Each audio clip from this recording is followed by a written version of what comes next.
La consommation éthique.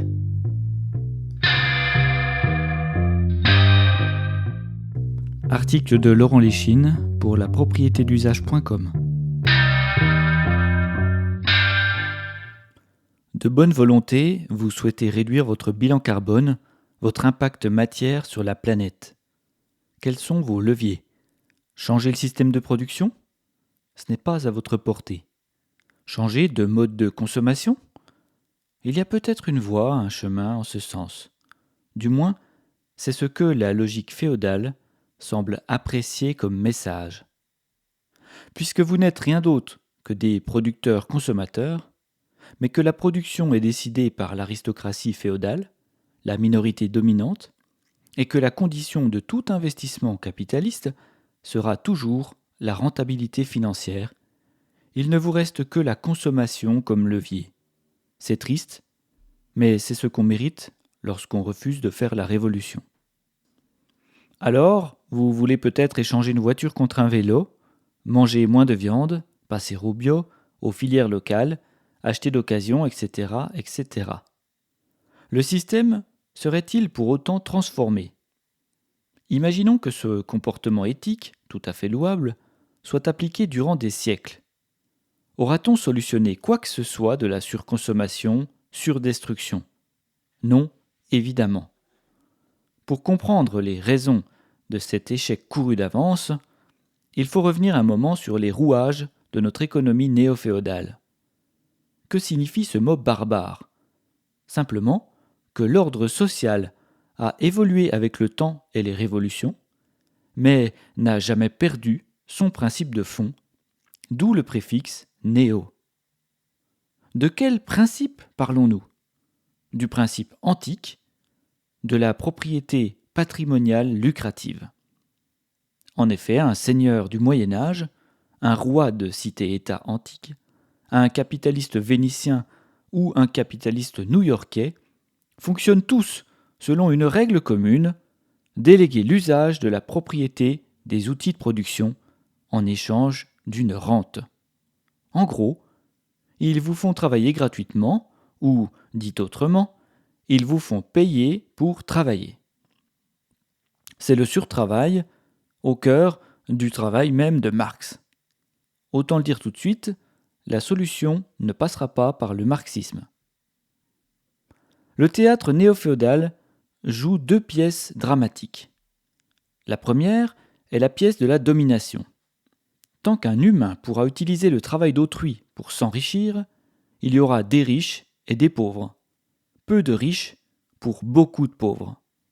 La propriété se concentrera selon la loi de l'accumulation primitive énoncée par le même Marx.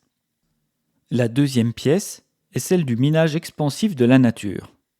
Comme le seigneur délègue l'usage de la propriété, il cherche à en tirer la plus grande rentabilité, la rentabilité de ses investissements.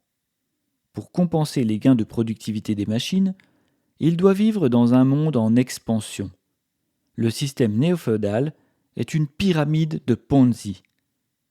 La récession donne les plus grandes sueurs à l'aristocratie dominante, car elle insinue un effondrement dramatique du niveau de vie des salariés et des locataires en général, terreau idéal d'une révolution.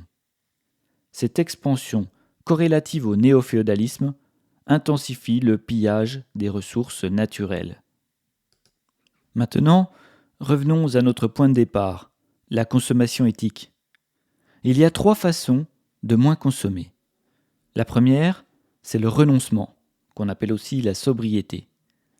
Si par éthique vous refusez volontairement de prendre votre voiture, si vous n'allez plus dans les magasins acheter les babioles néo-féodales, si vous allez randonner le jour du Black Friday, alors vous consommerez moins.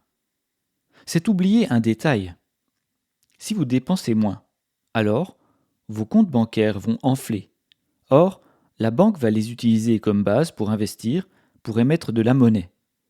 Vous offrirez donc une bouffée d'oxygène aux investissements lucratifs dont nous avons dicté quelques défauts en amont. Le bilan est tout à fait discutable. La deuxième façon de moins consommer, c'est l'efficacité, qu'on peut appeler aussi l'effet rebond. Vous changez vos ampoules à incandescence pour des LED. Mais n'avez-vous pas remarqué l'efficacité des villes à planter des panneaux publicitaires lumineux un peu partout? Si seulement elles étaient aussi réactives pour planter des arbres. C'est ce qu'on appelle l'effet rebond. Plus un produit est efficient, donc éthique, plus on en fabrique, plus on mine la nature. Et c'est raté. La troisième façon de moins consommer, c'est la pauvreté. Sans le sou, vous aurez effectivement une consommation plus responsable, plus éthique vis-à-vis du vivant. Le papou de Nouvelle-Guinée est un écolo hardcore. Pas de vêtements, pas de maison, 100% d'énergie renouvelable, de matériaux locaux et recyclables. Vouloir consommer éthiquement, c'est une action désespérée, une bouteille à la mer. Non, le néo-féodalisme ne sera jamais éthique, parce que le principe même de faire travailler les autres à son profit n'est pas éthique, que ce soit pour produire des pulls recyclés, des panneaux solaires ou des vélos. L'urgence, si l'on souhaite mettre l'éthique au centre des préoccupations, c'est de changer le mode de production, non pas d'agir sur la consommation. Le passage à la propriété d'usage universel résout divers problèmes énoncés ici. Le premier, c'est que la production n'étant plus définie par des rentiers, des gens qui ne mobilisent pas les outils de production, alors elle peut raisonnablement changer de nature. C'est essentiel. Deuxièmement, la meilleure redistribution de la richesse, induite par la disparition des rentes, permet de produire plus éthiquement. Et troisièmement, la meilleure répartition est compatible avec un ralentissement du tissu productif. On peut donc réduire la production sans plonger les plus fragiles dans un état de détresse profonde. En résumé, la consommation éthique, bien qu'admirable, montre ses limites au sein de notre système économique actuel. Elle ne peut pas résoudre à elle seule les problèmes profonds de surconsommation et de destruction environnementale.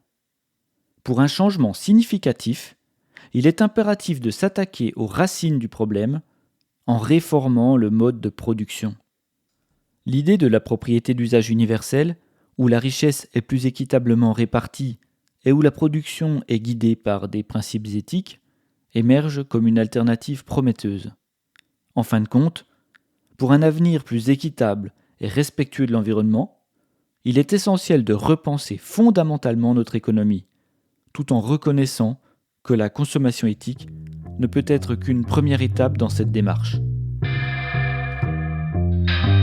Retrouvez tous les articles sur le site lapropriétédusage.com.